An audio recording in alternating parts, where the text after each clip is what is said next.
من میوانه که بررس ابراهیم برو اندام کمیته پیوندین در و یا انجمن انشمانی کل سوریه کل استودیو دیگر مدابت مام سی ابراهیم تو بخیراتی روش باش سپاس سالک در باز بو پار وکه ایرو بو هشت مهی بو ایتر چکدارین تحریر شام و هنک میلیشیا در بازی نام شامی بون در خلق دگوت تمام سوریه شر و آلوزی و پفچون و کشتون و تشتک نامینی بشار اسد نما پشتی سالک یعنی تشتک لسوریه رودا تایبت اگر فوکسات لسر کردان بیتن کردان چی تشتک بدست خستنا و سوریه که آزاد که بجن سوریه پشتی بشار اسدی بله سپاس براستی رو روژه که پیروزی یعنی روژه سالک در باز بود سر روخاندنا رژیم بعث و اسد بهتری 61 سالی حکم کردن یعنی خرابترین دکتاتور دنیای ده پشتی 61 سالی هات روخاندن یعنی همو ملتی سوری و تایبت ملتی کرد گلک کیف خوشن بوی روخاندن یده لی پشتی در باسبونا ساله که بگومان یعنی گلک تش لسوریه هاتن گوهرتن یعنی جالیه سیاستها دروه حکومت احمد الشرع يعني قالك تشتي مازن بدسكتن تدرفت دولتك يدر وكوين هاتيه يعني امريكا روسيا انجمنا اسايش ولايات عربي حتى اسرائيل تركيا حمود ولايات الدنيا بلي ايران يرو تكليوان في حكومتها هي كاغتك قردبوني دستي ويده لنافخوجي هن تشتي باش تشيبون يعني امنكارن بيجن ايرو يعني ايرو دمشق فكري البر سياستي البر هاندني البر اوي لي عيني تشتجي ايرو مثلا روشا ابوري قلق خرابه هرو هاجي تشتي في حكومتي كرن هن تشتي خراب هاتني كرن او تشتن سركانه دبيلي وغرلي تشيبه وك كونغرا نشتماني كي تشيكرن جرك دانوستندنه كي برفره بدصالة كده بحمو بيكاتي سوري رهاتبوا كرن حتى تشيبوا نا كونغرا كي نشتماني 6 ساعات درباسكي ولسر ويناجي اعلانك دستوري اوا بكل سر ويناجي اما جابونا بيكاتي كاسركي دناوا سوريا كوكه كردان يعني نينرن لان سياسيين كردان روشاوای کردستان بجداری تدانه کرد. بله یعنی کرد و بلی کرداجه همو آلیه سیاسی بجداری تد نکرن یک رنگ تنی هات آوا کرن او تشتکی غلطه ولات ویرنگی آوانا به دویل وگارینک جالی و دستلات آوا گوهز و چیبه به لسر کنگران اجتماعی جی و لسر اعلان دستوری جی و لسر چکرنا حکومتکی همو آلیا باشه ما مصیبریم تا اماجه پیکه تگود دماوی سال داده مهاتنا احمد شرع و پیکانینا حکومت آخوا در فتن باش لسر آستین دولتی بود دروز بون لسر آستی هریمی بود دروز بون یعنی کارتکا باشا هزید دستی ده هیا افیکه و هادی کتن کو احمد شرع ایتر دریجه پیدرین دست حالاتن بری آخوا بیتن جبو و چندی حساب جبو پیکاته آن نکتن طيبا ها شرع كردان و دمشق لسر مركزية ولا مركزية اگر فوكساتا لسر ويكي بيتن كردان دوي سالي دا چه بدست خستي يعني كاريا ده هزا احمد شرعي داش كاريا ده صلاة اخوة جيبه جيبه كت يعني ما فين خواه بدست بيخيتن انا جاليه كردي ده يعني او كونغرا يك رزيو يك هلوستي تشيبويه وشاندك تشيبويه ونارينك تشيبويه لما خابن يعني كرتا كردي كتي دستي قسد كتي دستي حسدي ده وحكومتها سوري ده آزار ركفتنك لقال حسدي كريه والجوري وير كفتنه ده بنش عفديريا أمريكا وتركيا تشيبويه وسروكي قسدي وأحمد الشرع قبول كرنه جبر ولوج حكومتها سوريا أنها مسارك يدن وناكه جبر أفشا اشتياق ما في ملتي كرد دوزا ملتي كرد كت ناف أجندي عسكري ده تشتكي خرابو يعني إيرو كسكي قسدي يان إدارة ذاتي يان مسدي تخويل نكري جهرم بنافي كردا دانستندنا كي بكن جبر ولو جي أفصالك درباس بو هين تدانستندن جبو ما في كردي نهاتي كرن أو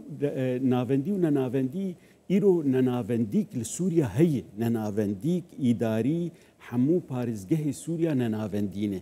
ام دقازن زانبن چه ننافنديها ام دوز دكن ننافندی کی سیاسی ام دوز دکن گم مافی نتوی یه ملت کرد به پاراستن ایجا او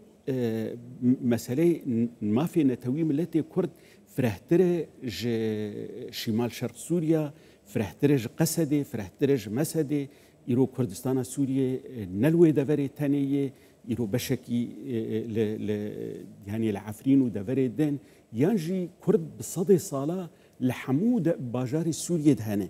ام داخوازا ما في نتوية ملتي كرد دستور سوريا دوی باوری دانه کروشی به احمد شر حکومتاوی لا مرکزیت جبو روشاوای کردستان جبو کردان قبول بکته یا سیاسی مبستامنا لا حطانها او تشلباون تنا يعني نافنديا اداري يا محافظات او جالي خد دس بيجيت كان ليه مسألة سياسي قالك يجيب ترسن و ترسكي ندجي قديه هجر بخوازن سوريا كي برب آرامیه ده هر و سوریا کی همو پیک هاتیه و هبن نجبو کرداتنی همو آلیان سوری هر کسک لسر خود ترسه هگر درزینه هگر علوینه هگر کردن هر کسک لسر پاش روجا خود ترسه باشه نها سوريا بدلي ويا وكا انجمن الشماليه كل سوريا يعني اف سوريا يكو ود خواست بشتينا مانا بشار اسد چون هولن و او بون هنگ اوبسون بون مانا دجا بشار اسد بون بشتينا مانا صالكش بشار اسدي اف سوريا بدلي ويا نها باهوريا مده نبس نبدلي متنيه نبدلي برانيا سورياي هاجر ملتي سوري بمليون بوتشي خلقي سوري بحمو بيك هاتيه خو اخترابون بشورشكي لدجي دكتاتوركي نجبو قتاني شخصك يان طائفاك شونا طائفاكي بقرأ أو بكي جبو ديمقراطيتي بو جبو آزادية بو جبو ما في قبو حربك هاتيك هنك هيفيه وان هبون إيرو أو تشتانا بيك نهاتنه تاني هجر أم بيجن جدما أسد باشتري تاني درفتك هي سياسات كار بك بري سياسات قد غبو درفتك هي مسألة زماني كردي وشاندا كردي وأوا كردي يعني هن هوا كأنجمن الشمالية كل سوريا يعني هزين حسد يعني بيدا فيزن سياسيين روشافاي كردستان دكارن دناوا دمشق دا چالاكين خوين سياسي الدار بخن بتايبت حسدي وبيدي ومسدي كاري خوش روجا بيشيد الشامي كان شش اوفيسيواني رسمي الشامي هن وروجانا بحكومه الردنين اما وك انجمنا اجتماعي كردي مكي ما يكتريه يعني حالات طبيعيه جرك ام بجراني الوربانا باشا ليش بولك ريزيه ام هناكي من ببوراز برسياري كم لوانا جبوتا خوش جنبيتن لي خلق دبيجيتن حكم بشاندي ام روشنا مافاني دبيجن دما بشار اسدي انجمنا الشماليه كل سوريا همو بربرسن و سركردين و خلقي مل فيربون هري ما كردستان بون تمام روشك هبو يا آورته هبو لسوريا ند خواستن ند كارين وگرن نها سوريا آزاد بويا و کنفرانسا یک هلويستي و یک ريزيا كردان هيا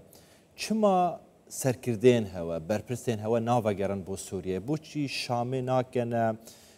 عمق استراتيجية سياسة اخوا بو چي خلقي مي روشاواي كردستان الفيدري دناوا كامبان دانا آلیکار نابن هماهنگ نابن دگل ولاتن دن بوش هنده تجوی درد سریه دربن وگرن سر مالو حالن خوا یعنی بوچی هنوان پینگاوانه ناوین چاوره چه دیگن هین؟ بله اشتی چهار روزه روخاندنا رژیمه ام چون دمشق و از بقول سه محل دمشق مام يعني ما كاري قل ويدر يذكروا وتش كسكيجي أصلاً مر چه نكر ليه تاني بشتي او کنفرانسا یک رزیه چه بو انجمن اجتماعی کردی کت شاشتی کی مزنده گه چونه خل شامه بری یعنی تنی یک آلی تکلیف کر ایرو آلی قصد تنی دانستن دنیدکی او هنکی زحمتی بو یعنی اما ام نب اراده خو و کسایتی شامه وگریان ام به بریار انجمن اجتماعی کردی ام وگریان اويا قلكي تعدل مكر بشتي قصالك درباس ويا انا انجمن هنكي البرياري قفت قري هيدي درباسي شاميدي بيجبو خلكي ماجي فقرن ندرنجا براستي تبحثا خلكي مكر ايرو بسط حزاره الفيدريني يعني خلكي دفري جوهرتني جديتي تشيبوني از كارم بيجو موك دفرع عفريني مثلا خلك باش فقر يعني لي دفري ما هين او تجنيد اجباري هي خواندن ليتنيه اوقات باشا بس كاكي برام افجي نخطايا ويا بونمونا وكونفرانس هيا كونفرانسا يك رئيسي يك هلوستيا كردان هو هيا مظلوم عبدي برز سروکی انجمن نشمانی کل سوریه لدهوکی به هفرا رونشتن روش آوای کردستانی به همان آوایی یعنی چما حولن و بردوام نینه یعنی اف کنفرانسا یک رزی و یک هلوسیا کردیش تنش بو راگاندن اعلام وکر نه افتني افشان مخوله دمشق ردان استندني بكي لتشتا قتي كرن نافشان تكي يعني ايرو شاندي اي حسدي واي مسدي قل دمشقيني او دانو استندني لسر دستوري دكين لسر مافا دكين لسر مناصبها دكين وافتشكي خرابه قبولو بردوام دفيلي وقارينك تشي ببي التزامك حقيقي بوي كونفرانسي بكرن تمام دست خوش مامستا ابراهيم برو اندامي كوميتا بيوندين دربيا انجمن نشمانيا كل سوريا قالك سباس سباس المدى وهربشت